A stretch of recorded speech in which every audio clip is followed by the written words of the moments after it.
Oke, kamu tahu nggak apa itu Pancasila sebagai sistem filsafat?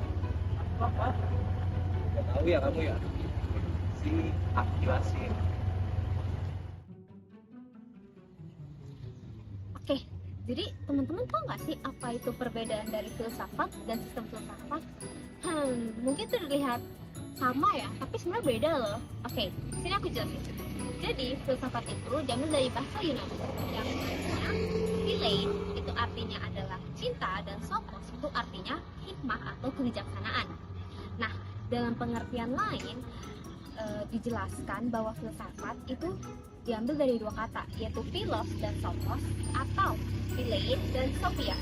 Nah, philos itu diartikan sebagai teman atau sahabat, sedangkan sophos itu artinya kebijaksanaan atau kearifan. Sementara itu, philein artinya mencintai dan sophos artinya kebijaksanaan. Jadi, bisa dikatakan bahwa berfilsafat itu adalah mencintai kebijaksanaan atau bersahabat dengan kearifan. Oke, selanjutnya, apa itu sistem filsafat? Sistem sendiri itu apa sebenarnya?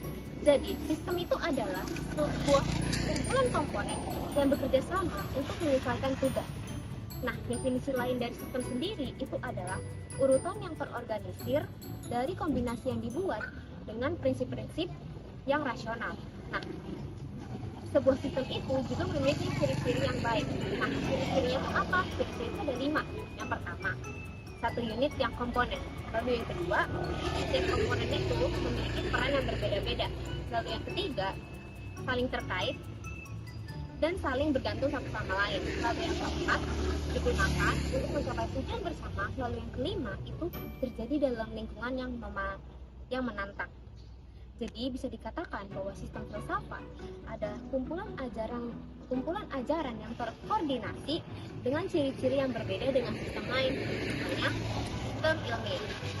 Selanjutnya tentang pengertian Pancasila.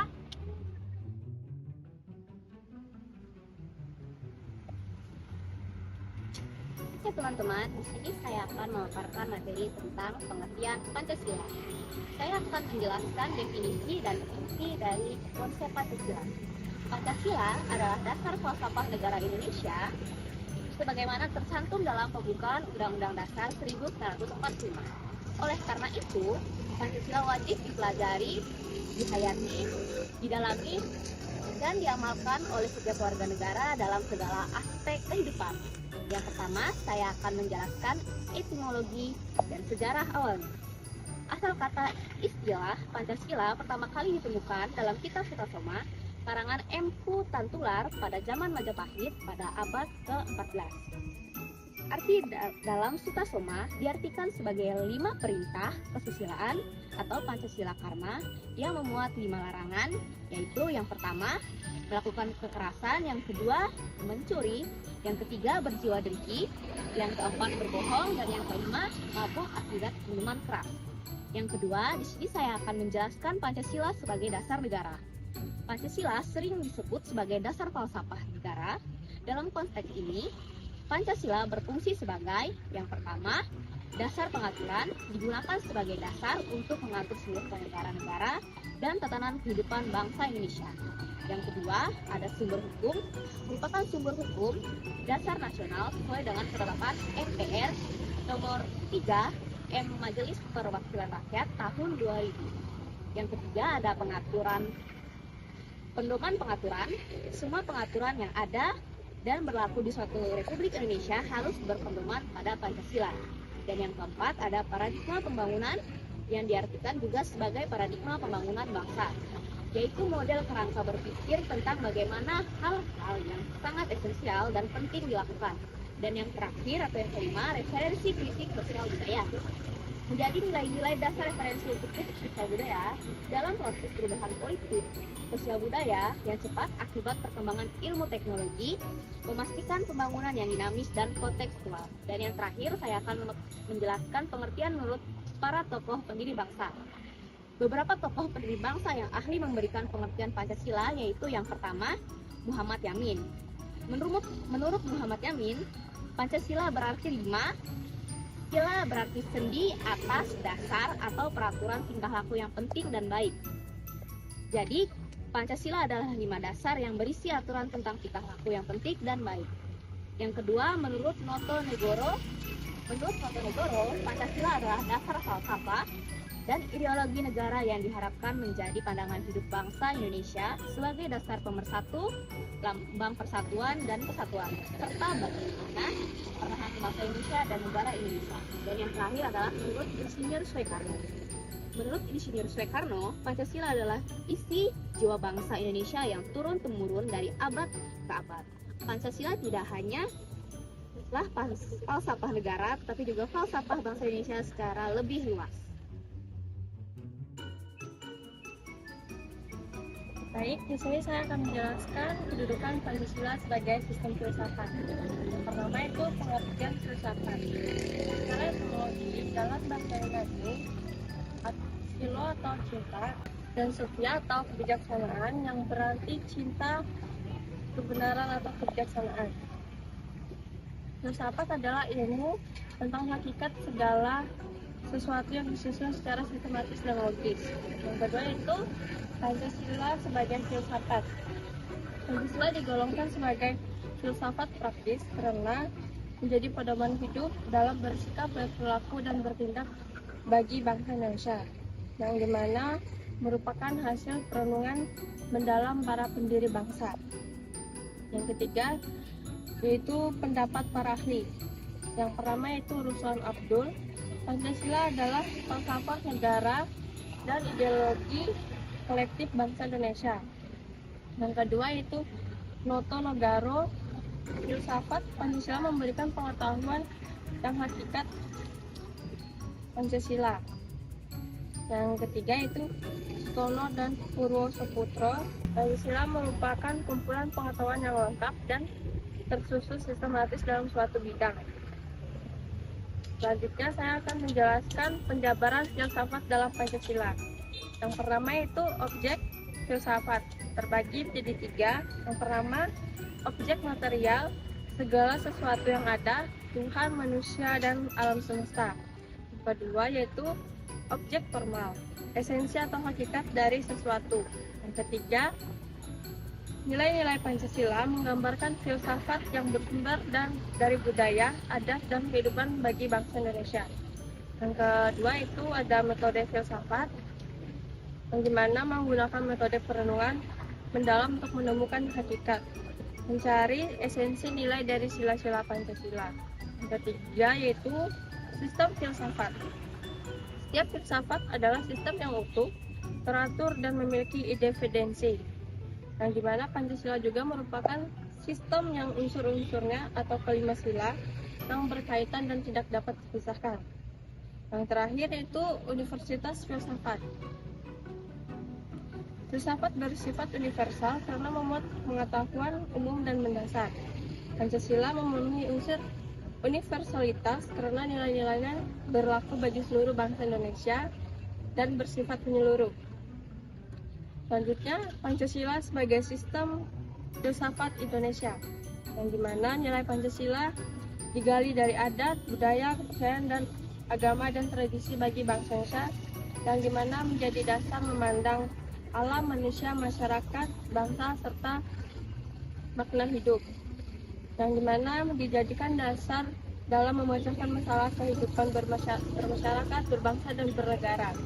Yang terakhir yaitu Pancasila sebagai sistem pengetahuan dan ideologi, yang dimana Pancasila merupakan kumpulan pengetahuan dan pedoman hidup bangsa, berfungsi sebagai ideologi nasional. Menurut Kaelan, Pancasila memiliki unsur rasional dan berfungsi sebagai sistem pengetahuan yang memandu tindakan bangsa. Nilai dasar mengandung nilai ketuhanan kemanusiaan, solidaritas, demokrasi, dan keadilan sosial tertuang dalam pembukaan Undang-Undang Dasar 1945. Kemudian, landasan ontologi. Negara membutuhkan dukungan masyarakat dan kualitas negara tergantung pada kualitas masyarakat. Epistemologi sumber dari adat dan Undang-Undang Dasar 1945, metode analisis. Kemudian, aksi teologi, nilai dasar, dan pemikiran spiritual. Toleransi beragama, dan tidak merugikan nilai-nilai kemanusiaan. Yang kedua, kemanusiaan yang adil dan beradab. Penelitian dan teknologi harus menghormati martabat manusia, menjunjung keadilan, dan menghindari tindakan diskriminatif. Yang ketiga, persatuan Indonesia. Ilmu pengetahuan perlu mendukung persatuan, tidak memicu konflik, serta mendorong sikap inklusif dan cinta tanah air. Yang keempat, kerakyatan yang dipimpin oleh hikmat kebijaksanaan dalam pemusyawaratan perwakilan. Pengembangan ilmu harus demokratis, melibatkan musyawarah, menghargai pendapat, dan mempertimbangkan kepentingan bersama. Yang kelima, keadilan sosial bagi seluruh rakyat Indonesia. Hasil ilmu pengetahuan dan teknologi harus memberi manfaat merata. Nah, teman-teman, kita ada di poin terakhir dari materi kita hari ini, yaitu Pancasila sebagai landasan etika sosial dalam kemajuan ilmu pengetahuan, yang dimana Pancasila itu menjadi dasar etika sosial bagi masyarakat Indonesia yang hidup dalam keberagaman. Etika sosial ini berfungsi menjaga harmonisasi, mencegah diskriminasi, dan menjadi jembatan antar kelompok masyarakat. Dalam ruang publik, etika sosial harus diterapkan pada berbagai aspek seperti pendidikan, hukum, ekonomi, dan kehidupan sosial. Peran negara juga penting, teman-teman, dalam menguatkan etika sosial agar hubungan antar pemeluk agama, budaya, dan suku bangsa dapat berjalan harmonis. Setiap sila mengandung nilai etika sosial yang relevan untuk kemajuan ilmu pengetahuan, yang dimana sila pertama yaitu ketuhanan Maha Esa mengajarkan kita moral, toleransi, dan sikap saling menghormati antar umat beragama. Nah, nilai ini membangun integritas dan keharmonisan sosial. Dan sila kedua yaitu kemanusiaan yang adil dan beradab, di mana menekankan perilaku adil, menghormati hak manusia, toleransi, dan keadilan sosial.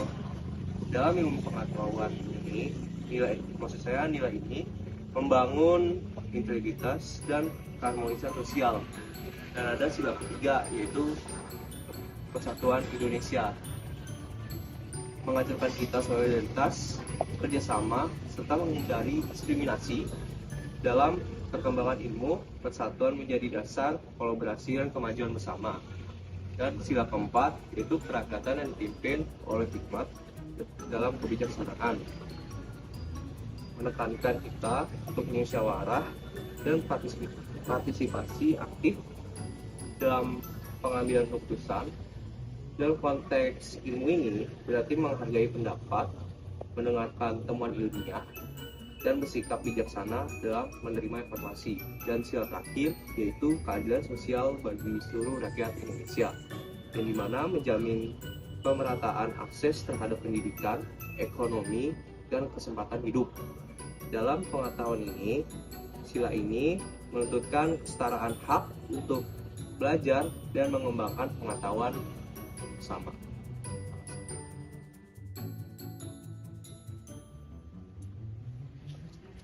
Apa ya pengakuan Bang ngomong ingatin lagi itu kan hari jauh topik sekarang ya nggak jelas.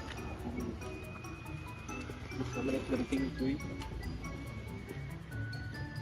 Oh iya, jadinya lu udah paham belum apa itu Pancasila dan sistem filsafat? Udah paham. Kalau lu udah paham, coba gua tanya nih, apa itu kesimpulannya? Pancasila adalah dasar negara dan sistem filsafat bangsa Indonesia yang menggambarkan nilainya luhur yang berasal dari budaya, sudut adat istiadat, pengalaman historis, dan pandangan hidup masyarakat Indonesia. Jadi itu tuh. Saya juga, kayaknya udah paham deh apa itu Pancasila dan sistem filsafat. Teman-teman udah paham kan ya apa itu Pancasila dan sistem filsafat? Saya Rosa Delaminata, perwakilan dari kelompok 7 pamit undur diri.